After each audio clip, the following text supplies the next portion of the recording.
உங்களுக்கான தேவனுடைய வார்த்தை.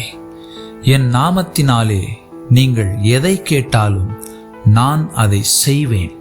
யோவான் 14:14. பிரியமானவர்களே, நீங்கள் எதை கேட்டாலும், இது தான் கேட்க வேண்டும், அதுதான் கேட்க வேண்டும், ஏதாவது சிறியதாக பார்த்து கேட்க வேண்டும் என்று ஆண்டவர் சொல்லவில்லை. நீங்கள் எதை கேட்டாலும் நான் செய்வேன் என்று ஆண்டவர் சொல்லுகிறார். காரணம், முதலாவதாக ஆண்டவராக இயேசு கிறிஸ்து நீங்கள் எதை கேட்டாலும் தருவதற்கு வல்லமை உள்ளவராக இருக்கிறார். இரண்டாவதாக, நீங்கள் எதை கேட்டாலும் தருவதற்கு அவர் அதிகாரம் உள்ளவராக இருக்கிறார். மூன்றாவதாக, நீங்கள் எதை கேட்டாலும் தந்து உங்களை ஆசீர்வதிப்பதற்கு அவர் இரக்கமுள்ளவராக இருக்கிறார். ஆம் பிரியமானவர்களே, நீங்கள் எதை கேட்டாலும் அவரிடத்தில் பெற்றுக்கொள்ள முடியும்.